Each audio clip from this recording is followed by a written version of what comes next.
Hi, I'm Dave Matrise from the band Jungle Rot. We'll be coming over there soon to Australia in the next 2 weeks, and we're getting ready, and we're excited as hell for our first time to be there.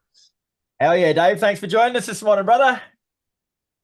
Yeah, good to see you. I'm excited. Let's Oh, get this going. all right. So, does you say Jungle Rot are making a first ever trip to Australia next month to play a string of shows with Roddy and Christ, starting in Brisbane on May the 1st before going through Sydney, Canberra, and two or three shows in Melbourne too, I believe. So, it isn't far away, mate. Are you packed and ready to go? I'm going to start tomorrow, actually. I'm running down the list tomorrow, and I'm going to start doing it and start mentally preparing myself. That's the hardest. I got to mentally prepare myself for that flight. I bet you, and not just the flight, mate. The shows, like from my reckoning, you've got six shows in 6 consecutive days. Like either your booking agent doesn't like you, or you guys are in a hurry. No, that's how we like it. We'd rather be playing every night, man. When you're on tour, you want to play every night because if you're not, you're going to spend money. So we'd rather try to make some money and work every night. Wow, am I actually talking to a smart musician? You were supposed to come out last April, mate, but that tour got postponed. So you must be really looking forward to it 12 months later. Like, I know it's a bummer and these things happen when tours getting postponed, but you just work yourself up to do something for the first time. Then all of a sudden you're like, oh, no, hang on, we'll go next year. It'll Yeah, be all right. exactly. But we knew it was going to happen. Anthony from your main booking, he had the tickets already bought, so he had a year to use them, so we knew we were coming no matter what. And it happened to lined up perfect. The timing was right with Riding Christ, and I think we got one show at Suffocation in New Zealand. So the timing was perfect this time. It's going to work out well. Yeah. And speaking of your first times, mate, like, this is going to be the band's first time tour in Australia. So are you the sort of guys that you'll talk to people that have been here before to find out what to expect and sort of get ready for it? Or are you just coming out of your cold and saying, hit me with your best shot? We're just coming out cold and hitting this with the best shot. This is whatever we're heading for. It's exciting because we've never been there. So whatever it is, we're ready to take it on. And, on the flip side of that coin, bro, like people out here won't know too much about what to expect from Jungle Rod either. So tell us what to expect firstly, and run us through like a typical Jungle Rod live show, if there's any such thing as a typical show.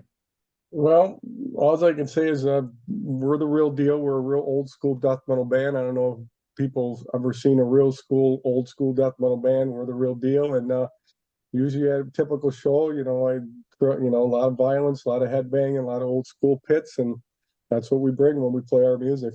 A lot of chanting too. I like chanting. I'm into that a lot too. A lot of chanting.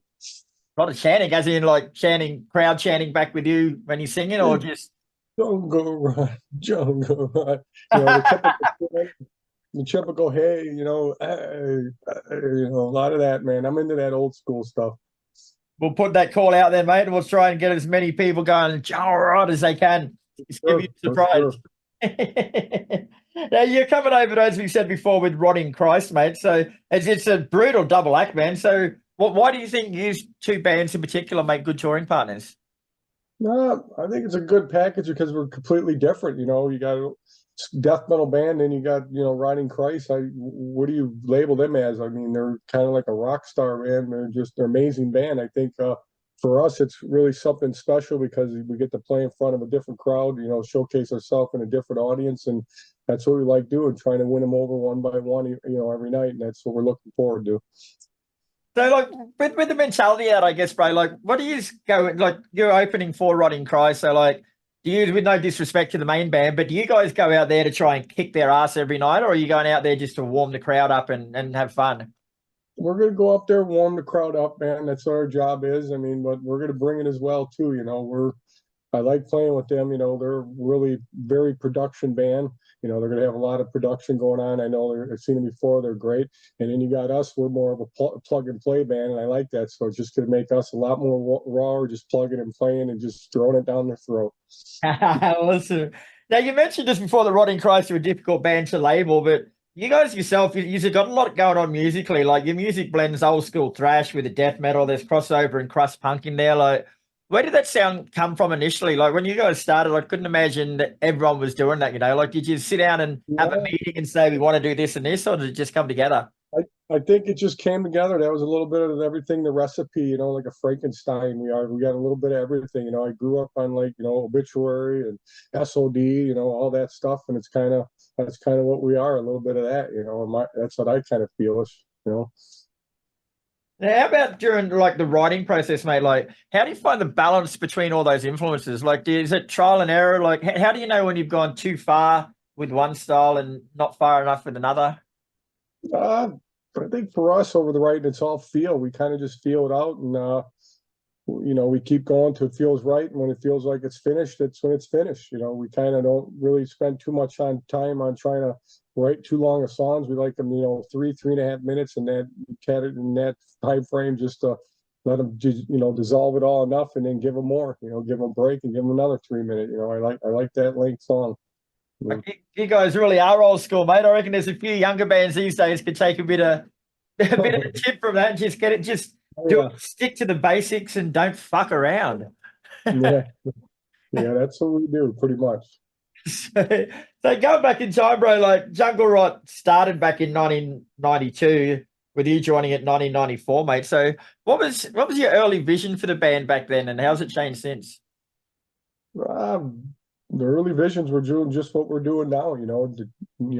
Playing some of these places like Australia and all these biggest festivals that we've been doing over the years. That was the vision. Always try to take it as far as we can, and change why we really hadn't changed much, because I took, since I joined the band, I took over all the writing, pretty much all the writing, and that keeps it, pretty much Jungle Rot the way we are, because I'm handling most of the duties on writing, and I think that's what keeps the recipe going.